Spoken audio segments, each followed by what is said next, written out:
هاتوومەتە یەکێتی بەڵێندەرانی کوردستان لە قیسلێمانی لەگەڵ هەر کەسێکیان قسە دەکەم پڕە لە تووڕەیی بێبەڵێنی حکومەت و مایە پوچبوونی کۆمپانیاکەی بەهۆی پێنەدانی شایستەداراییەکانی لەلایەن حکومەتی ماوە بە سەرچووی هەرێمی کوردستانەوە. کاک عومەر کە یەکێکە لە خاوەن کۆمپانیاکان و دەڵێ لە کاتی هاتنی داعش وەک کۆمپانیا داوامان لێکرا چاڵ یاخود خەندەق بۆ پاراستنی پێشمەرگە و خاکی کوردستان لێ بدەین. ئەوە 12 ساڵ بەسەر ئەو مێژوودا تێپەڕیوە و هێشتا حکومەت سولفەی کۆتایی پێنەداوم کە نزیکەی 600 ملیۆن دینارە.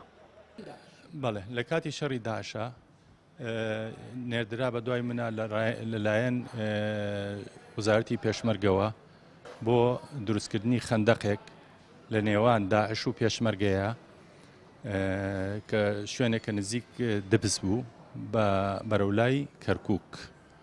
ئەو شوێنێکی ترسناک بوو. ڕۆژانە ئێمە قەسفی داعشمان لەسەر بوو، هەموو شۆفڵ و هوینەکانمان کردووە درع بە ئاسن بۆی سایقەکان بەریان نەکەوێ.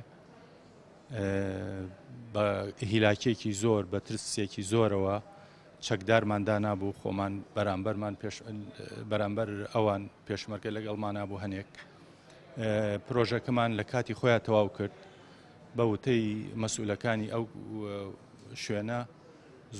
زۆر روتیان ئەم ئیشەی تۆ نەبوایە لەم کاتەیە. کەرکووک بەلای کەمەوە 190 ئەگیرە 585 ملیۆنمان ماوەتەوە لێ وەرم نەگرتووە نەخێر. چەند جاریش سەردانم کردو ئەڵێ پارەمان نییە. یەکێکی دیکەم لە بەڵێندەرەکان بەسەرکردەوە ئەویش کاک حەمەڕەشی کۆمپانیای خەڵخاڵان بوو وتی نۆ پرۆژەم بەهۆی پێنەدانی سولفەوە ڕاگرتووە. لێمان پرسی پرۆژەکان چی و چین؟ لە وەڵام داوتی قوتابخانەیەکی 8 پۆلی لە بازیان کە لە 92 کارەکانی تەواو بووە، بەڵام ئێستا خەریکە دەبێت بە کەلاوە. من نۆ پرۆژەم هەیە خۆم، هەتای سال لە 2015 هیچ نەسرفە نەپێشنێ نەپاشنێ هیچ پارەمان نادەنێ و من وەکو خۆم پرۆژەکانم وەستانەوە بەڕەسمی. ئیتر هەیە پرۆژەیە لە 100 تاوای لەسانەوەی تەواو بووە.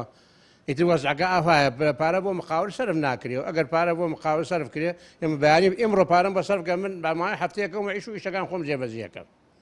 بەس ئەگەر پارە دێن تۆ بە چی ئیشەکەی کاکە وەنیە؟ ئیترەوە وەزعەکە ئاوای وەزعەکە خۆ دەزانی باش بۆ شوێنەکە ڕۆیسە بان قەڵێ قەیرانە نیوە چیتە نەکتابێکە تۆ بڕۆی ساز بەیانی بچۆ کۆمپانیەکان عایزێ بنووسە 25,000 دێسەنێ کە بڵێ کاکەم عایزێ تەسمیرکە 25 دێسەنێ بڵێ کتابێن بۆکە بۆ هەولێر 25 دێسەنێ بڕوا بێ من 150,000 داوە هەفتەی پێشوو ئەمە 6 کتابم بکە کوردی کتاب 25 لێم سەنووە.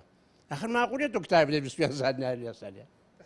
ئێرەخوایت مقاولە ئاوایدا مقاولەکان ڕۆژ بە ڕۆژ لە سەرمان زیاد دەکەن، ڕۆژ باز لە سەرمان زیاد دەکەن. باجەکە چەند ساڵە 100 بیساکردن لە 100 وتەبێژی بەڵێندەرانی کوردستانیش لە قیسلێمانی دەڵێ لە کۆی 1300 بەڵێندەر لە سنووری پارێزگای سلێمانی کەمتر لە 150یان لە کاردان و ئەوانی دیکە سەرجەمیان مایە پوچ بوون. مایە پوچ ئەمریکا هەموو کەسێکە پارەی پێ نەبووی مایە پوچە. بەڵێندەر هەیە 2 ملیار دیناری لەسەر حسابەکەی دەسە پارەی پێ نییە بۆ معیشەتی ڕۆژانەی خۆی مایە پوچ بوون نییە.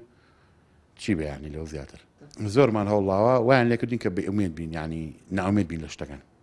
زۆرمان هەوڵاوە، ینی ڕۆژانە بێ لەوەی کە پارەشمان بۆ خەرج ناکرێ بڕیاری تازە ئەدرێ نابێ زەریبە بە چەک بی، نابێ زەمان بە چەک بێ بە نەقدی بی، خۆشی بە چەکەداتێک کە ناتوانێت پارەکە ڕاکەشتەوە.